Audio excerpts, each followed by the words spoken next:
So when I first heard the 8-bit guy was releasing an MS-DOS version of his game Planet X, I got pretty excited. I grew up with MS-DOS machines and I really like them, and there's a lot of nostalgia there. I really just like old PC hardware. So I jumped right in and donated to the Kickstarter almost immediately. Now, about 6 months later or so, the game is finally here. Well, the game isn't actually here yet. That's still in process, but I do have the digital copy and I downloaded it, and I can tell you what I think about it. One of the things that really got me interested in this game in the beginning was that it was meant for older 1980s PCs, specifically a 4.77 MHz 8088, and it has a lot of compatibility with older hardware, CGA graphics to be specific. Now, there wasn't a whole lot of games released in that time frame that used the composite output on the CGA card, so I was really curious to see how they'd all come out. Well, let me just tell you, it's fantastic. It looks like David has assembled quite the team of artists, musicians, and programmers to create a work of art. I'm so proud of this community. The music is fantastic. The PC speaker doesn't sound that great on emulation, so if you play it in DOSBox, it sounds not so good. But if you actually have access to a real PC speaker, it's pretty amazing. I tried to record some of it, so here's a little sample of it.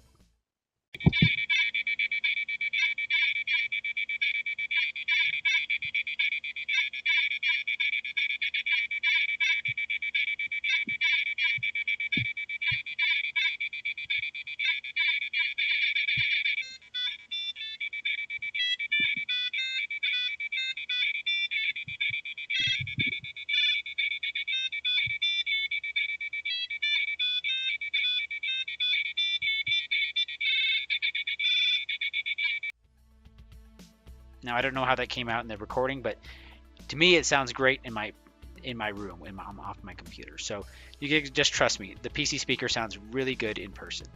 The Tandy music also is pretty great, although I only tried that in emulation. It sounds perfectly fine. And the AdLib card, I'll tell you what, in person it sounds amazing. Some of the best music I've ever heard an AdLib card make.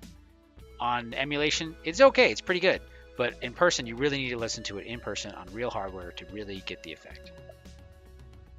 This game supports a total of 5 different graphics modes. 5.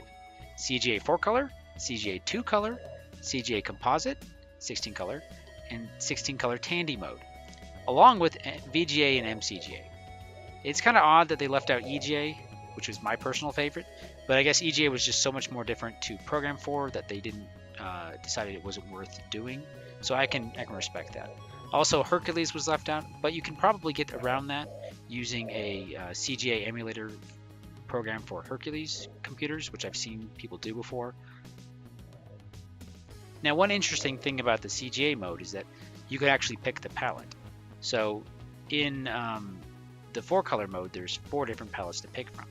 And I thought it was pretty great that they included all of the palettes, because some levels look better using some palettes and some levels look better using other palettes. For instance, the snow level, they look really good with the white, magenta, and cyan, whereas I think the forest or jungle levels look a little bit better with the red, brown, and green and black colors.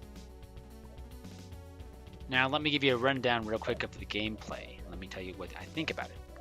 Basically, this is a real-time strategy game where you have to control resources and you have to build units and destroy your enemy. But the twist is that you control all of your units individually instead of just giving them orders. There is no mouse support, even though there's oddly enough a little button to push that says mouse control on, but it tells you not to push it. So I don't know what happens if you push it, so let's try it.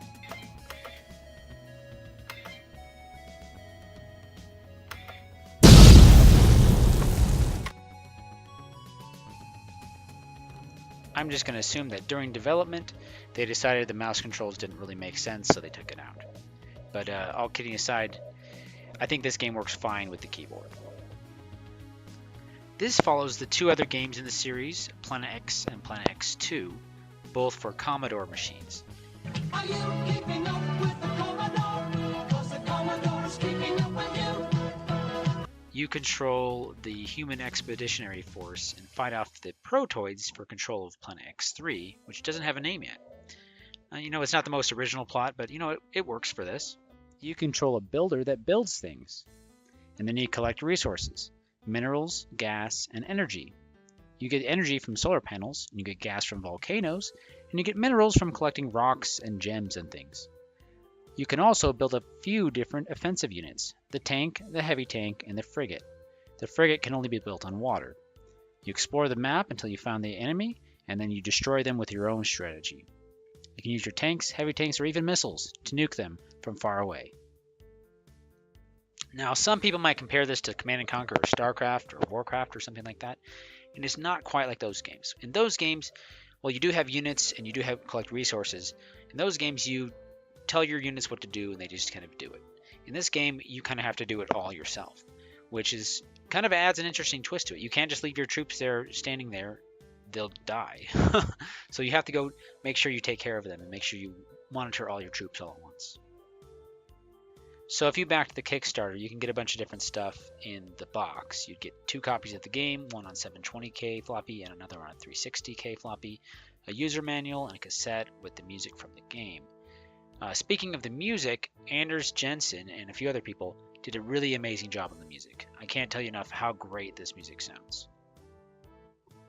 Now, I did try this out on my 486. I copied to a floppy disk and copied it over, and it plays amazing. Overall, I'm really impressed how the 8-Bit guy pulled this together and created a truly remarkable game. So in conclusion, is DOS gaming dead? I'll let you decide. If you like this video, please leave a like, comment, and subscribe. I'm trying to make more content and thinking about creating a series about new development for old platforms. So, see you next time.